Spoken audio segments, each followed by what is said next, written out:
जय माता दी। ओम नमो नारायण। आज हम माघ मास का जो महात्म्य चल रहा है, जो कथा चल रही है, आज हम दूसरे दिन की कथा को श्रवण करते हैं। भाव माघ मास महात्म्य के दूसरे अध्याय को। राजा के ऐसे वचन सुनकर तपस्वी कहने लगे कि हे राजन, भगवान सूर्य बहुत शीघ्र उदय होने वाले हैं, इसलिए ये समय हमारे लिए स्नान का है, कथा का नहीं। सो आप स्नान करके अपने घर को जाओ और अपने गुरु श्री वशिष्ठ जी से इस महात्म्य को सुनो। इतना कहकर तपस्वी सरोवर में स्नान के लिए चले गए और राजा भी विधि पूर्वक सरोवर में स्नान करके अपने घर को लौटा और रनिवास में जाकर तपस्वी की सब कथा रानी को सुनाई। तब सूत जी कहने लगे कि महाराज, राजा ने अपने गुरु वशिष्ठ जी से क्या प्रश्न किया और उन्होंने क्या उत्तर दिया, सो कहिए। व्यास जी कहने लगे कि हे सूत जी, राजा दिलीप ने रात्रि को सुख से सोकर प्रातः समय ही अपने गुरु वशिष्ठ जी के पास जाकर उनके चरणों को छूकर प्रणाम करके तपस्वी के बतलाए हुए प्रश्न को अति नम्रता से पूछा कि गुरुजी, अपने आचार, दंड, नीति, राज्य, धर्म तथा चारों वर्णों के चारों आश्रमों की क्रियाओं, दान और उनके विधान, यज्ञ और उनकी विधियां, व्रत, उनकी प्रतिष्ठा तथा भगवान विष्णु की आराधना अनेक प्रकार से तथा विस्तार पूर्वक मुझको बतलाई है। अब मैं आपसे माघ मास के स्नान के महात्म्य को सुनना चाहता हूँ। सोहे तपोधन, नियम पूर्वक इसकी विधि समझाइए। गुरु वशिष्ठ जी कहने लगे कि हे राजन, तुमने दोनों लोकों के कल्याणकारी वनवासी और गृहस्थियों के अंतकरण को पवित्र करने वाले माघ मास के स्नान का बहुत सुंदर प्रश्न पूछा है। मकर राशि के सूर्य के आने पर माघ मास में स्नान का फल गौ, भूमि, तिल, वस्त्र, स्वर्ण, अन्न, घोड़ा आदि दानों तथा चंद्रयान और ब्रह्मा पूचर व्रत आदि से भी अधिक होता है। वैशाख तथा कार्तिक में जप, दान, तप और यज्ञ बहुत फल देने वाले होते हैं, परंतु माघ मास में इनका फल बहुत ही अधिक होता है। माघ में स्नान करने वाला पुरुष और राजा और मुक्ति के मार्ग को जाने वाला होता है। दिव्य दृष्टि वाले महात्माओं ने कहा है कि जो मनुष्य माघ मास में सकाम या भगवान के निमित्त नियम पूर्वक माघ मास में स्नान करता है, वह अनंत फल वाला होता है।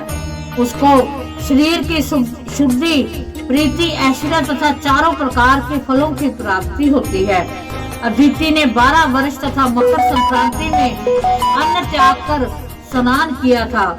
इससे तीनों लोगों को उज्जवल करने वाले 12 पुत्र हुए। माघ मास में स्नान करने से ही रोहिणी, सुभद्रा, अरुंधति दानशील हुई, इंद्राणी के समान रूपवती होकर प्रसिद्ध हुई। जो माघ मास में स्नान करते हैं तथा देवताओं के पूजन में तत्पर रहते हैं, उनको सुंदर स्थान, हाथी और घोड़ों की सवारी तथा दान को द्रव्य प्राप्त होता है और अतिथियों से उनका घर भरा रहता है और उनके घर में सदा वेद ध्वनि होती रहती है। वह मनुष्य धन्य है जो माघ मास में स्नान करते हैं, दान देते हैं तथा व्रत और नियमों का पालन करते हैं, और दूसरे पुण्यों के क्षीण होने से मनुष्य स्वर्ग से वापस आ जाता है। परंतु जो मनुष्य माघ मास में स्नान करता है, वह कभी स्वर्ग से वापस नहीं आता। इससे बढ़कर कोई नियम, तप, दान पवित्र और पाप नाशक नहीं है। भृगु जी ने मणि पर्वत पर विद्याधरों को ये सुनाया था। तब राजा ने कहा कि ब्राह्मण भृगु ऋषि ने कब मणि पर्वत पर विद्याधरों को उपदेश दिया था, सो बतलाइए। तब ऋषि जी कहने लगे कि हे राजन, एक समय 12 वर्ष तक वर्षा न होने के कारण, सब प्रजा क्षीण होने के कारण संसार में बड़ी उद्विग्नता फैल गई। हिमाचल और विंध्याचल पर्वत के मध्य का देश निर्जन होने के कारण श्राद्ध, तप और स्वाध्याय सब कुछ छूट गए। सारा लोक विपत्तियों में फंसकर प्रजाहीन हो गया। सारा भूमंडल फल और अन्न से रहित हो गया।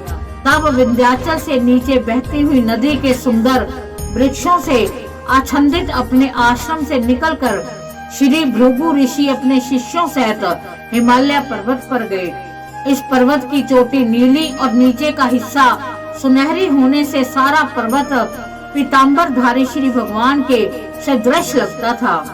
पर्वत के बीच का भाग नीला और बीच बीच में कहीं कहीं सफेद स्फटिक होने से तारों से युक्त आकाश जैसे शोभा को प्राप्त होता था। रात्रि के समय वह पर्वत दीपकों की तरह चमकती हुई दिव्य औषधियों से पूरित किसी महल की शोभा को प्राप्त होता था।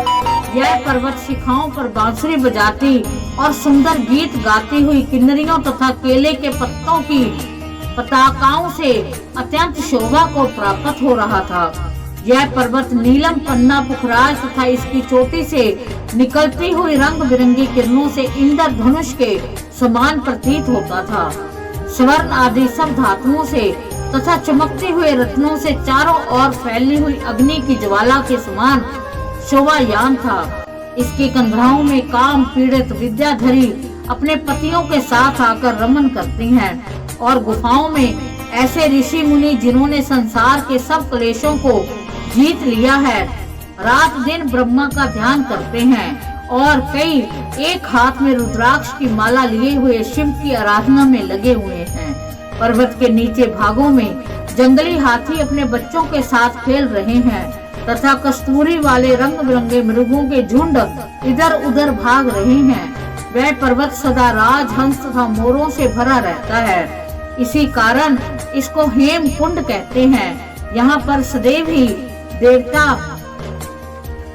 ग्रह तक और अप्सरा निवास करते हैं। इस प्रकार हमने भगवान विष्णु की विशेष कृपा का जो मास है, माघ मास है, उसके दूसरे अध्याय को श्रवण किया, जिसके श्रवण करने मात्र से भगवान विष्णु की हमें विशेष कृपा होती है। तो हम भगवान श्री विष्णु जी के चरणों में कोटि कोटि नमन करते हैं, उनसे आशीर्वाद मांगते हैं कि हे भगवान नारायण, आप हम पर हमेशा ही सदैव ही अपना आशीर्वाद भरा हाथ रखें। इसी के साथ जय माता दी। ओम नमो नारायण।